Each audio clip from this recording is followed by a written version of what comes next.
So you've been diagnosed with sugar diabetes. That diagnosis can be scary because it will definitely impact how you live. You will have to make changes to your daily routine in order to successfully control the sugar in your blood so that you don't get complications like heart disease, foot problems, and blindness. But remember, knowledge is power. Today's presentation will give you some basic facts about what sugar diabetes is, what you can do to control it, and most importantly, where you can get more information to become an even smarter diabetic. Sugar diabetes is also known as type 2 diabetes.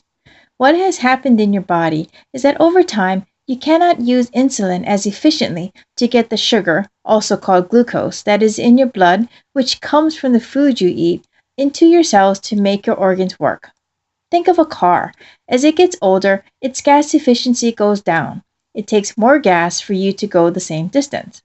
Your blood sugar is like the gasoline for your car. Your car needs the gas to run, but to put the gas in, you need the gas pump. Insulin is that gas pump that gets the fuel to where it needs to be in order to work. When the insulin doesn't work well, the sugar builds up in your blood with nowhere to go, which is why your glucose is so high when you're diabetic. So you need to take the medicines your doctor prescribes, give yourself the insulin shots if you need them, and always test your blood sugar. To live well with diabetes, you need to control your blood glucose. You do this by checking your glucose using a glucometer several times a day. The one pictured here, the Freestyle Light, is covered by both Medicare and Medicaid, and it uses the least amount of blood. That way, you don't always have to use your fingertips, which gets sore after a while. Because it needs so little blood, you can use your forearms or even your palms. The pills or insulin prescribed by your doctor will help keep your values down, but you always need to check. Consult with a doctor if your blood glucose levels are too high because you may have to change your medicine and insulin dosages. Your glucose goals should be between 70 and 130 before you eat and less than 180 after a meal. You can control your glucose through diet. You need to eat a healthy diet with lots of fruits and vegetables, whole grains, and only some meats like chicken and beef. You should avoid candies and desserts, and replace sugar with substitutes like Splenda and Equal. Exercise is important too. You should aim to do 30 minutes of activity every day. You don't have to do it all at once. You can break it into 3 10-minute sessions. You could weed the garden, clean the house, park a little further from the store, or get off the bus just one stop earlier or later. Just get moving!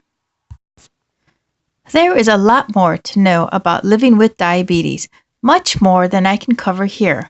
Most of that information can be found on the internet. The sheet of paper I handed out has the details of how to find everything I mentioned in this presentation. That way, you can look up the websites later on your own.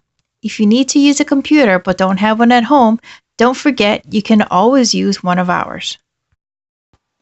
You will find interactive videos that teach you what diabetes is and gives you tips on how to control it. There are also websites that are full of detailed information about the disease and other sites that give you lots of healthy recipes to help you stick to your diet plan. The markets don't always have the freshest vegetables, so there are other places you can go to find seasonal produce. There are farmers markets like the one downtown under the JFX every Sunday. These farmers markets even take SNAP certificates if you are in the program. There are also community gardens nearby that grow fruits and vegetables. Visit one to find out about helping out and buying produce. If you want to meet other people with diabetes, there are support groups in this area, like at Johns Hopkins and Union Memorial Hospital, just to name a couple. Managing diabetes takes a lot of time and work, but it should not consume your life. You'd need time for family and fun. There are free apps available on your smartphone that help you out.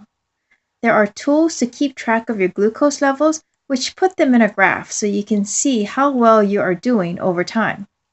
This information is helpful to your doctor as well. These apps also let you keep diaries of what you eat, how much you exercise, and even have reminders for when it's time to test your glucose and take your medicines. Other apps give you tips about food choices and have lots of recipes tailored just for diabetics. The easiest way to find these apps in either Apple's App Store or Google's Play Store is to search for diabetes. Once you do that, hundreds of apps, some free, some not, will appear. I have listed a few of the free, highly rated ones on the sheet that I handed out.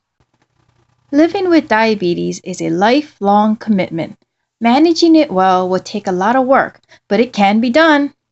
With knowledge, help from your doctors, family, friends, and mobile technology, you can live a full and healthy life even with this diagnosis.